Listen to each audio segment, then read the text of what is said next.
Ancient Greece is usually remembered for philosophers, warriors, and gods on Mount Olympus, but behind the statues and myths lies a world far more clever, strange, and surprisingly modern than most people realize. This was a civilization that invented machines without electricity, created automatic doors and vending machines, questioned reality itself, and shaped the way we still think, speak, and live today. Some of their ideas were brilliant, some were dangerous, and some were so bizarre they sound like science fiction. In this video, we'll explore 5 incredible stories from ancient Greece, stories of hidden technology, strange beliefs, shocking inventions, and ideas so powerful they still influence us thousands of years later. So sit back, and let's travel back more than 2,000 years to a world that may have been far ahead of its time. Story 1. The naked, oily, and dangerous Olympics of ancient Greece. When we think of the Olympics today, we imagine glittering medals, roaring crowds, and athletes wearing the latest high-tech gear, sprinting around tracks or lifting incredible weights. But the original Olympics, held in ancient Greece over 2,000 years ago, were a completely different world, a world that might seem downright bizarre to our modern eyes. The first Olympic Games took place in 776 BCE in Olympia, a sacred city in the Peloponnese. These games were not just sports competitions. They were a religious festival held every 4 years to honor Zeus, the king of the Greek gods. People traveled from all over the Greek world, sometimes hundreds of miles, to watch, pray, and celebrate. For the Greeks, the games were as much about devotion as they were about athletic prowess. And then there's the most striking difference. The athletes competed completely naked. That's right, no shorts, no tunics, no modern uniforms, just skin. Imagine sprinting down a track or wrestling your opponent without any clothing at all. This wasn't a form of exhibitionism. It had deep cultural and religious significance. The Greeks believed that the human body, in its natural form, was a gift from the gods, something to be admired and honored. Competing naked was a way to show respect to Zeus while also celebrating human strength and beauty. The word gymnasium actually comes from the Greek word gymnos, meaning naked, which shows just how central nudity was to physical culture. Athletes would spend hours training their bodies to perfection, sculpting their muscles, stretching, and practicing technique, all in preparation for the big day when the world would see them in the raw. And it wasn't just the nudity that made the games strange, it was the olive oil. Before every event, athletes would rub themselves in olive oil from head to toe. The oil made their muscles gleam in the sun, highlighting every curve and sinew. But it also had practical uses. It helped prevent chafing and protected their skin from the harsh sun. Unfortunately, it also made the competition slippery and unpredictable. Wrestlers, in particular, had to grapple with opponents who were slick and glistening, turning every match into a mix of skill, strength, and chaos. Imagine the crowds cheering as athletes sprinted down the track, their oiled bodies shining, muscles straining, faces determined. Or the tension in the wrestling arena, where a single slip could mean defeat, humiliation, or even injury. For the Greeks, athletic skill was not just about winning, it was about honor, reputation, and pleasing the gods. Winning the Olympics was a life-changing event. There were no gold medals. Those didn't exist yet. The victor received a simple olive wreath, sometimes called a kotinos, made from the sacred olive trees of Olympia. But the reward went far beyond the wreath. Champions were celebrated throughout their city-states. Poets wrote odes in their honor. Statues were sometimes erected to commemorate their victories. Some cities even exempted winners from taxes or offered lifetime pensions. To the Greeks, fame and recognition were worth more than any material prize. And yet, despite the glory, the games were dangerous. Injuries were common, especially in wrestling and pancration, a brutal martial art that combined boxing and wrestling with very few rules. Fighters could break bones, suffer concussions, or be seriously maimed, and there was little in the way of medical care. Some athletes trained for years, only to face pain, humiliation, or sudden defeat on the day of the games. Interestingly, the Olympics were almost entirely male-dominated. Women were generally forbidden from participating, and in many cases, even forbidden from watching. Married women who violated this rule could face severe punishment. That said, there were exceptions. Women sometimes competed in separate events, and some myths even tell of powerful female athletes and charioteers. So, the next time you watch the Olympics and cheer for an athlete in a high-tech suit, imagine this. 1,000 years before modern medals, thousands of Greeks gathering under the blazing sun, watching naked, oiled men sprint, wrestle, and fight in the name of a god where victory brought fame, glory, and honor, but also danger and pain. The ancient games weren't just a test of speed or strength. They were a ritual, a spectacle, and a celebration of humanity itself. The Olympic Games of ancient Greece were strange, daring, and fascinating. Naked bodies glistening with oil, dangerous sports that tested every limit, and a sacred atmosphere charged with devotion to Zeus. This was a world completely unlike anything we know today. And yet, it's the foundation of a tradition that has endured for thousands of years, evolving into the spectacle of athleticism we celebrate in the modern Olympics. While we've talked about the shining muscles, sacred olive oil, and noble victories of the ancient Olympics, there's a darker, wilder side that most history books gloss over, a side that makes the games almost unrecognizable to us today. First, consider the sheer intensity of training. Greek athletes weren't weekend warriors. They trained like soldiers preparing for war. The best athletes often lived in gymnasiums, training all day, every day, sometimes under harsh conditions designed to toughen them mentally and physically. Trainers could be brutal. If a young athlete showed weakness, it wasn't unusual for them to be berated or whipped to push them to their limits. For these men, every drop of sweat, every muscle cramp, every scraped knee could mean the difference between glory and obscurity. Then there were the unforgiving rules of competition. While the games were meant to honor Zeus, the events were often violent and dangerous. Take pancration, for instance, a full-contact sport combining wrestling and boxing. Almost anything went. Punches, kicks, chokes, and joint locks were allowed. Only biting and eye gouging were forbidden. Fighters entered the arena knowing that a single mistake could end their career or their life. Spectators loved the spectacle, cheering as sweat, oil, and sometimes blood mixed on the sand. Winning a pancration match was a feat of extraordinary courage, skill, and endurance. The Greek obsession with the body and athletic perfection also extended into daily rituals that would shock modern viewers. Athletes would rub themselves in olive oil constantly, not just for competition. After training, they might scrape the oil, sweat, and dirt off their skin with a strigil, a curved metal tool which sounds strange but was considered essential for hygiene. Some even believed that these practices helped prevent disease, kept the body in peak condition, and purified the soul, mixing practical health, superstition, and religion all at once. And then there's the crowd and the fame. Imagine thousands of Greeks from every corner of the city-state, gathered in the hot sun, watching naked men struggle, shine, and sometimes fall. Victory brought immense social prestige.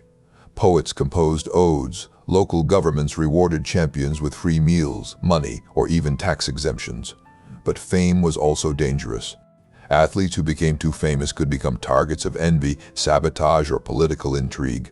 Some even say that rival city-states would try to bribe or manipulate competitors to lose because a victory at Olympia was more than personal.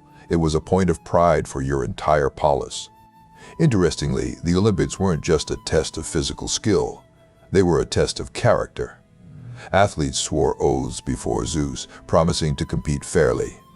Those who cheated or used unfair methods could face severe punishment, ranging from fines to public humiliation or even banishment from future games. The Greeks took their sport seriously, blending ethics, religion, and physical excellence in a way that still resonates today. But perhaps the strangest fact of all is how the games blurred the line between athletic competition and theatrical spectacle.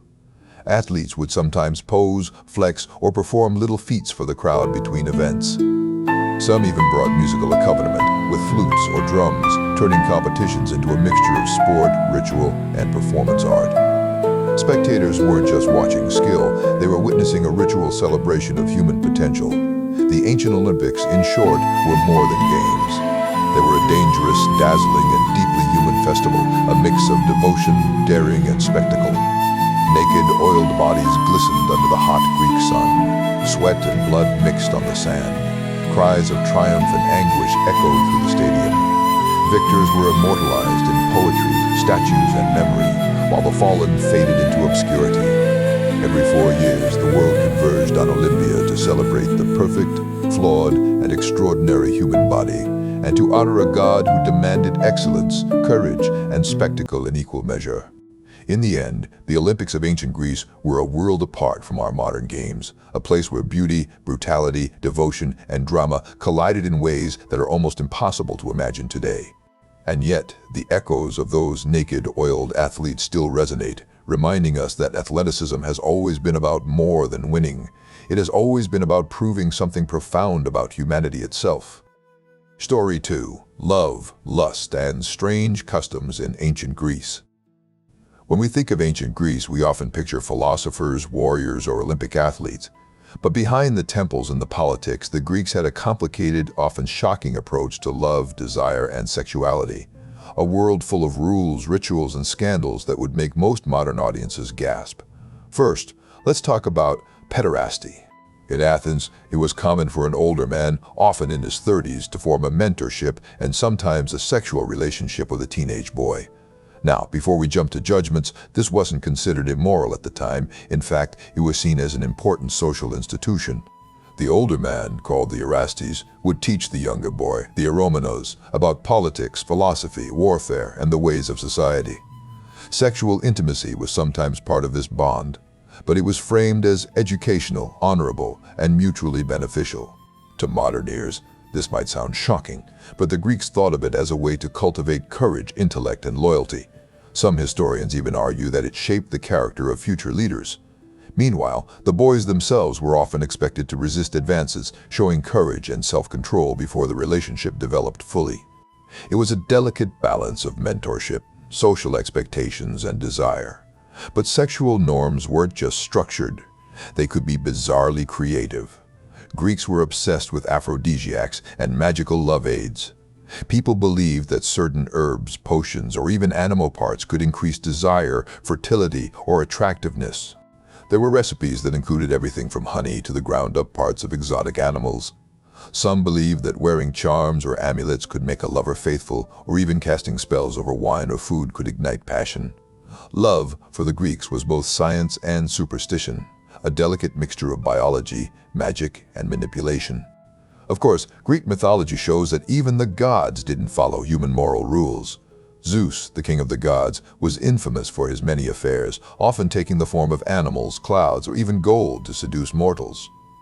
Leda and the swan, Dana and the shower of gold. These myths weren't just stories, they were cautionary tales, entertainment, and explanations for the mysteries of desire and fate.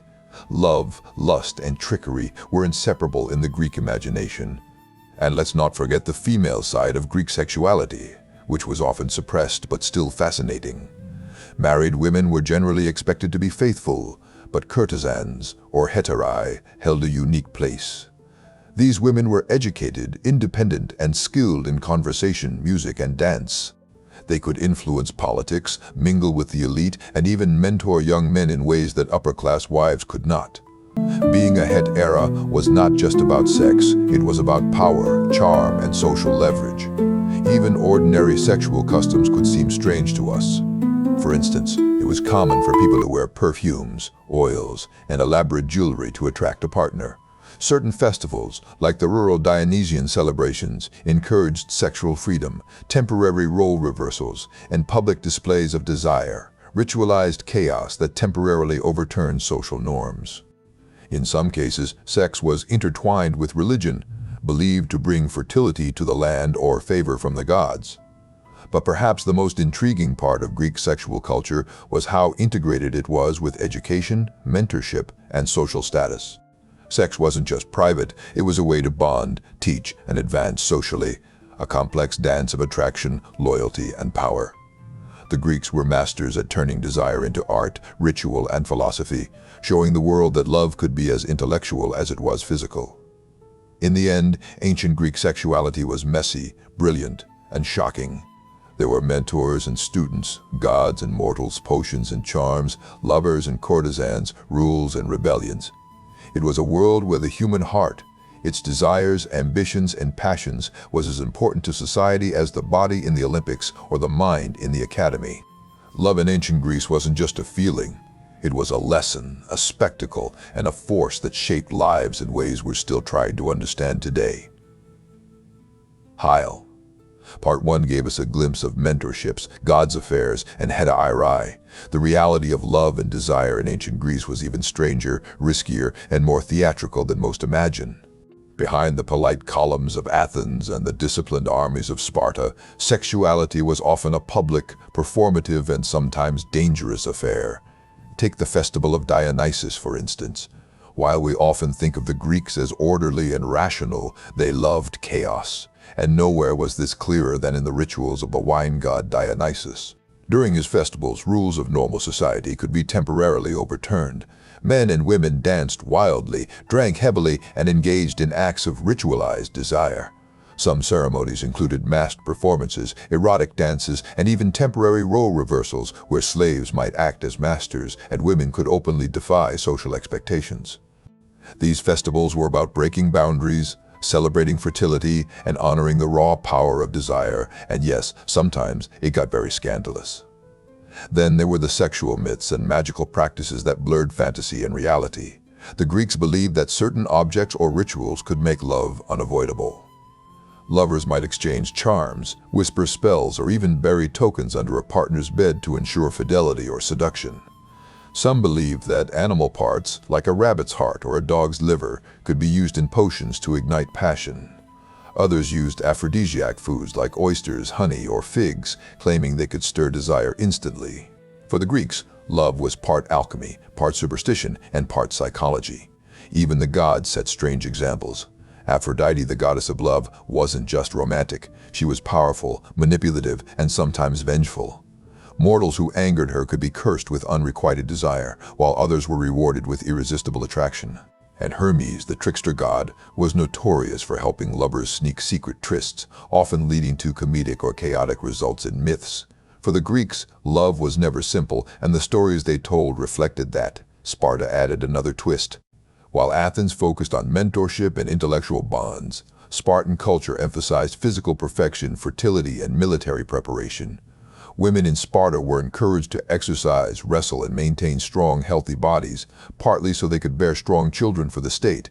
Spartan men sometimes competed for female attention in athletic contests, and sexual relations could be tightly intertwined with social duty and honor, blending desire with responsibility in a way that feels alien today. Even outside these extremes, everyday customs could seem bizarre. Public baths, for example, weren't just for hygiene. They were social hubs where men and women, young and old, could gather, interact, and sometimes flirt openly. Perfumes, oils, jewelry, and even hairstyles were carefully chosen to signal interest, status, or availability. In a society obsessed with beauty, appearance was a kind of social currency, and desire was constantly on display. But here's the most fascinating part. Greek culture treated love, lust, and sex as both art and science. Philosophers like Plato explored desire in ways that were intellectual, spiritual, and even ethical. Love could inspire courage, creativity, or wisdom. It wasn't just pleasure, it was a force that shaped the mind and the soul. Desire was something to be understood, analyzed, and sometimes restrained, a balance between passion and reason. In short, ancient Greek sexuality was messy, ritualized, performative, and deeply human. It involved gods and mortals, magic and medicine, mentorship and scandal. It was woven into religion, politics, and daily life. Love and desire weren't private, they were public, dangerous, and full of lessons. And through it all, the Greeks believed that mastering the heart, understanding attraction, and navigating desire was one of the greatest challenges and pleasures of life. The world of Greek love may seem shocking, strange, or even unbelievable to us today, but it reveals something timeless. Human desire has always been complex, powerful, and impossible to ignore. From sacred festivals to private charms, from epic tales of gods to whispered advice in gymnasiums, love in ancient Greece was never simple, and that's what made it so fascinating. Story 3. Democracy, but only for some. When most people think of ancient Greece, they imagine philosophers in togas or the grandeur of Athens and its temples. But one of the most revolutionary ideas in human history came from Greece: democracy. Athens gave the world the concept that ordinary citizens could have a say in government. It sounds inspiring, right? But the reality was far stranger and much more brutal than most modern classrooms will tell you. First, the catch. Athenian democracy wasn't for everyone. Only free, adult men born in Athens could participate. Women, slaves, and foreigners were completely excluded.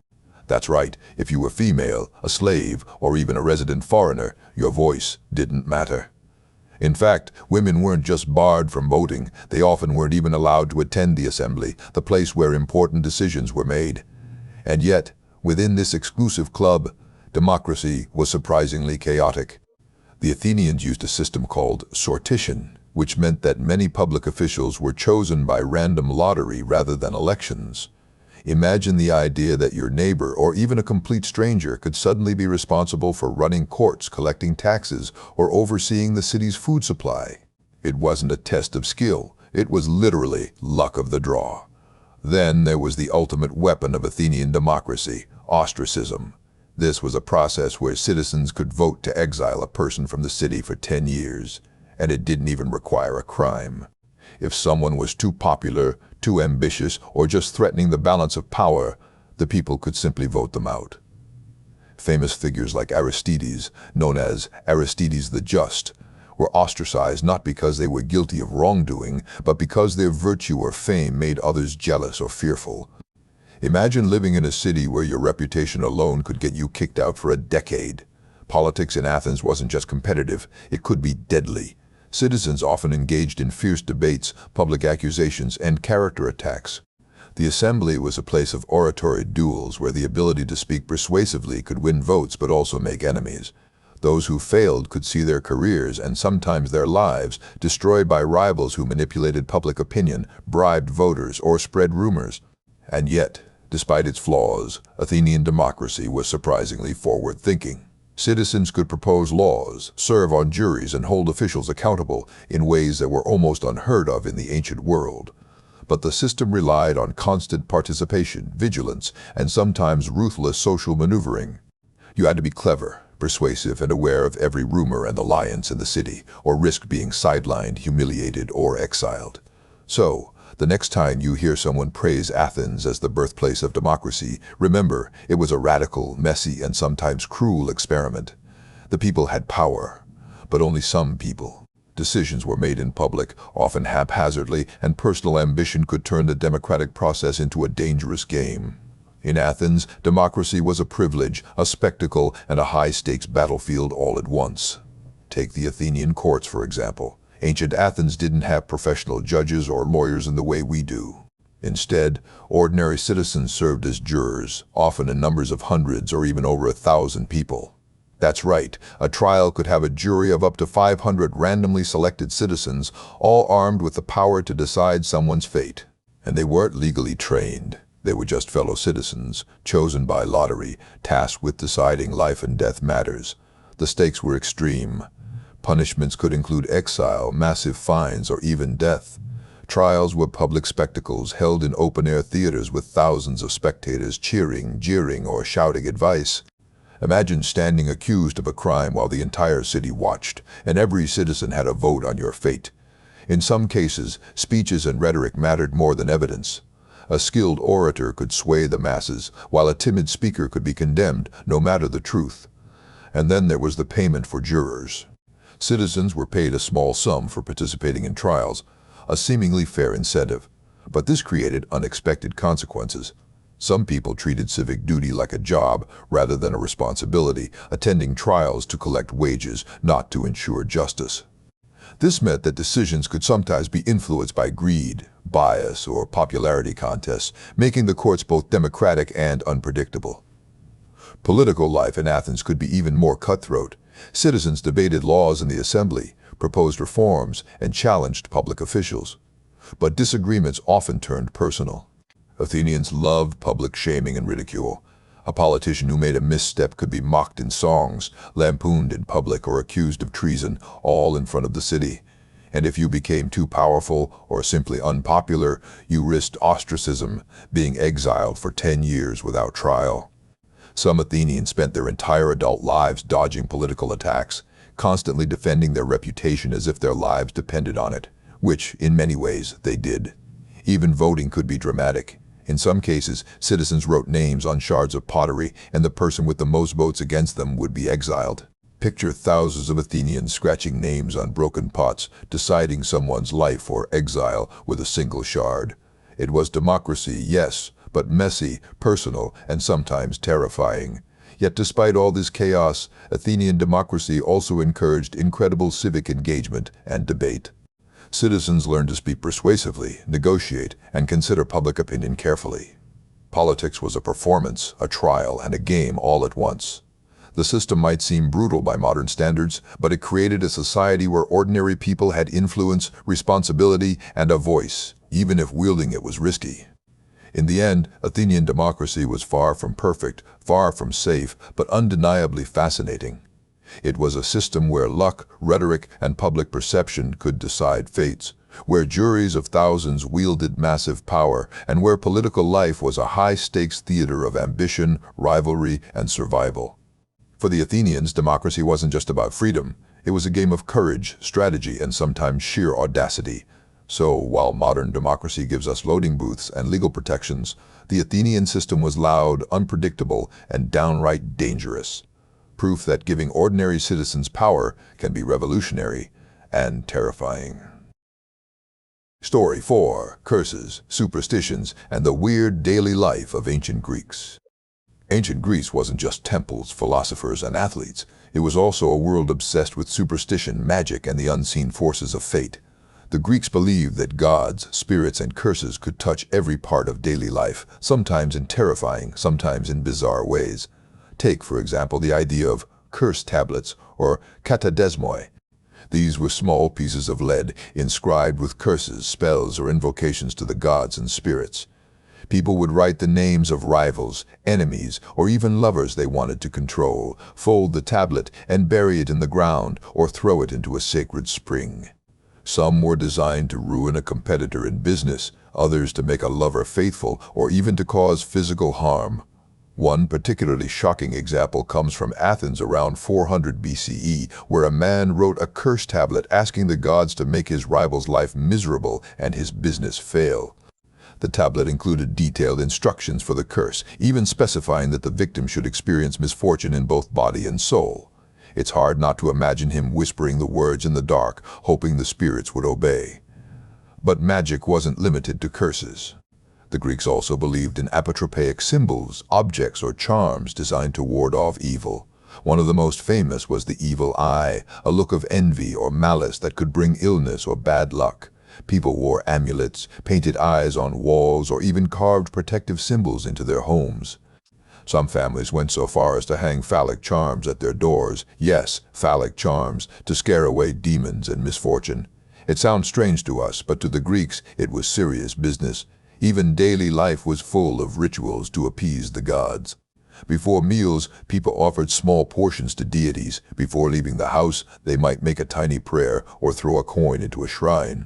Hunters, sailors, and farmers all relied on divine favor for survival. A single mistake, a forgotten offering, a disrespectful word, could be thought to bring disaster, whether it was a failed harvest or a storm at sea. And yet, it wasn't all fear. These superstitions and rituals also gave the Greeks a sense of control over a chaotic world. Magic, curses, and charms were ways to navigate life, deal with rivals, and try to influence the unseen forces shaping their fates. Even the myths themselves reinforced this world. Stories of gods meddling in mortal affairs, heroes punished for hubris, and monsters lurking just beyond the horizon weren't just entertainment. They were warnings, moral lessons, and guides for how to live carefully in a world full of unseen dangers.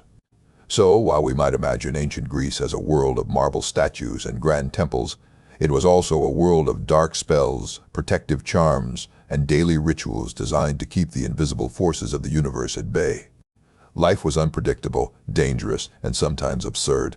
But the Greeks faced it with imagination, ritual, and a healthy dose of caution. One of the strangest aspects of Greek magic was the love spell. Imagine a jealous lover or a desperate admirer trying to manipulate someone's feelings through the supernatural. Ancient Greeks would write tiny inscriptions on lead, papyrus, or clay, sometimes invoking gods or spirits to compel love, Some spells were tame, asking the gods to bring a desired person closer.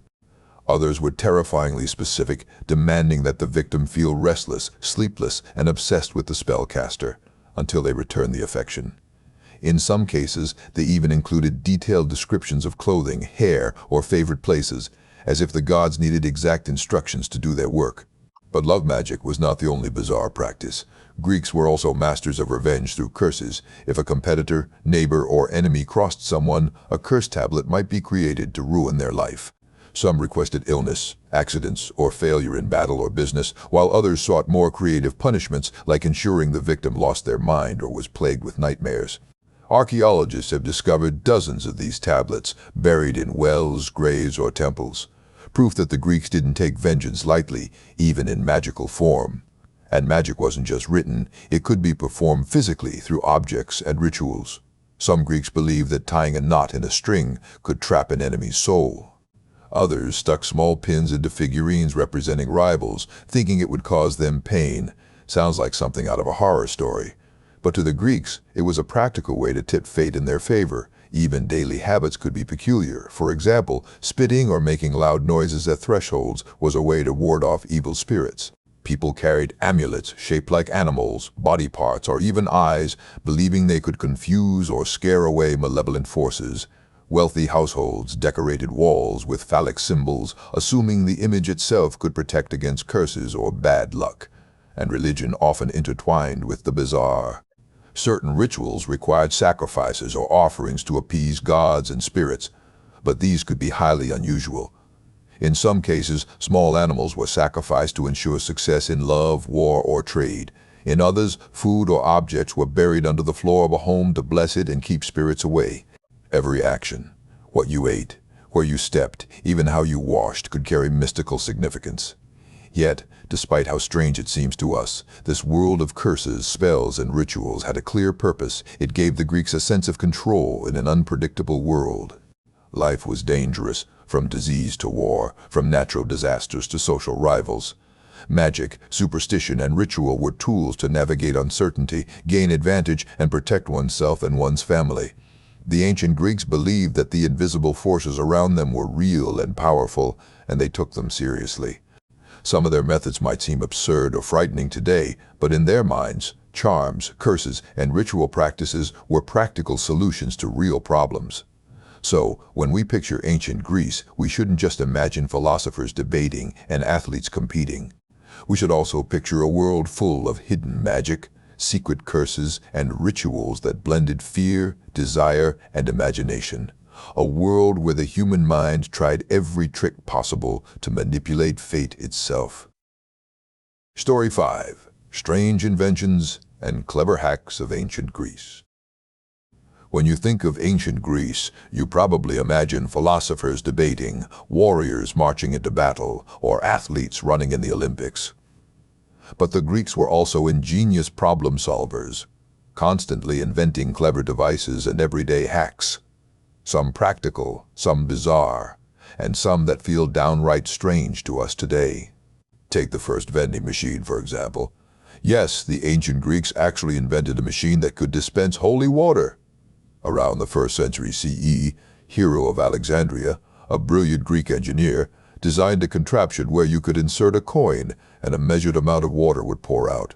It worked using simple mechanical principles. Coins triggered a system of levers and weights. For a temple visitor, it was like a tiny miracle. You put in a coin, and instantly, water appeared for ritual purification. Think about that. Over 2,000 years ago, someone created the ancestor of every vending machine you've ever used. And that's just the beginning. The Greeks were fascinated with optical illusions, automata, and clever theatrical tricks. They invented mechanical birds that chirped, statues that moved, and even theater machines that could simulate thunder, earthquakes, and flying gods. Imagine watching a Greek play where Zeus suddenly flies across the stage, or a giant thunderclap shakes the theater, all created with pulleys, levers, and careful timing. For the audience, it was magic. For the engineers behind the scenes, it was pure ingenuity. The Greeks also had brilliant practical hacks for everyday life. In their cities, streets could be narrow, crowded, and full of mud or waste. Some clever citizens invented portable urinals for men, essentially early public conveniences disguised in clever ways. They even used water clocks, sundials, and intricate plumbing systems to manage time and water distribution, long before modern clocks or city plumbing existed. But not all inventions were about convenience. They could be weird, whimsical, or even slightly terrifying. The Greeks loved to experiment with mechanical devices that seemed more like toys than tools. Hero of Alexandria also designed automatic doors for temples powered by steam and machines that could pour wine or water on demand. To the average Greek, it must have seemed like sorcery. A temple suddenly opens its doors by itself. A fountain flows at the push of a lever. Magic, technology, and engineering blended seamlessly. And yet, these inventions weren't just for show. They reflected a culture obsessed with learning, experimentation, and the idea that human ingenuity could bend the world to your will. For the Greeks, understanding mechanics, hydraulics, or geometry wasn't just theoretical. It could be applied to religion, entertainment, or daily life. So, the next time you admire a modern gadget, remember that the ancient Greeks were already thinking creatively centuries ago. Vending machines, automatic doors, mechanical birds, and theater tricks. They weren't just inventing for fun. They were pioneering the first steps of engineering, physics, and applied science, often in ways that still amaze us today. Take, for instance, Greek alarm clocks. The philosopher and engineer Ctesibius invented a water-driven device that could wake you up at a set time, long before smartphones or even standard mechanical clocks existed. The device used a system of floating balls, levers, and gongs. When the water level reached a certain point, it triggered a bell or made noise to wake the sleeper. Imagine relying on a mini hydraulic system to make sure you weren't late for the agora. It's both brilliant and oddly high maintenance. The Greeks also loved mechanical toys and automata, not just for amusement, but to demonstrate skill and impress others. Engineers built dancing dolls, mechanical birds that sang, and even small theatrical machines that could simulate the movement of gods on stage. These weren't just novelties. They were educational, entertaining, and sometimes used to make religious rituals more spectacular, turning temples into miniature theaters of engineering marvels. And when it came to warfare, Greek ingenuity could get downright strange. They developed sophisticated siege machines, catapults, and mechanical devices designed to surprise the enemy. But some inventions were also designed to intimidate rather than kill. There are accounts of machines that could launch flaming objects, create terrifying sounds, or even simulate supernatural events like gods striking from the sky to frighten opposing soldiers. For the enemy, it must have seemed like the gods themselves were fighting. Even daily life had its clever, and sometimes odd, hacks. The Greeks invented early versions of barber chairs with pulleys, allowing barbers to raise or tilt clients for haircuts or shaves. They created multi-purpose water pumps, improved plumbing systems, and even clever devices to lift heavy objects, all without electricity. Some clever engineers designed automatic wine pourers and self-regulating fountains, combining practicality with spectacality. But perhaps the weirdest inventions were those designed for fun or mischief. There are records of mechanical theaters where tiny automata could act out comedies and even prank devices in gardens or temples. Think of hidden pipes that would spray water on unsuspecting visitors, or doors that opened unexpectedly to startle passers-by. The Greeks weren't afraid to mix playfulness, entertainment, and engineering in ways that modern engineers would find both creative and hilarious. What's remarkable is that all these inventions show a culture obsessed with curiosity, experimentation, and the joy of problem-solving. They weren't inventing for patents or profit. They were inventing to amaze, entertain, and explore the limits of what humans could do. Every vending machine, automaton, or clever mechanical device reflected a society that loved learning, ingenuity, and a little bit of mischief. In the end, the ancient Greeks weren't just philosophers, warriors, and athletes. They were engineers, inventors, and playful experimenters, constantly tinkering with the world around them. Their weird gadgets, clever hacks, and bizarre machines remind us that even 2,000 years ago, humans were dreaming of ways to make life easier, more entertaining, and just a little bit magical. Ancient Greece is often remembered as the birthplace of philosophy, democracy, and civilization itself. But as you've seen, it was also a world of danger, obsession, strange beliefs, and surprisingly clever ideas. A place where athletes risked their lives for glory. Love followed rules that feel alien today. Democracy excluded most people. Daily life was ruled by superstition, and brilliant inventions appeared centuries before their time. And the strangest part? These weren't myths or legends. This was everyday reality for millions of people who lived, loved, feared, and dreamed in the ancient Greek world. If you enjoyed this journey into the weirder side of history, make sure to like the video, subscribe, and leave a comment telling me which story surprised you the most. And if you think ancient Greece was strange, just wait until you see what other civilizations were hiding. Thanks for watching, and I'll see you in the next story.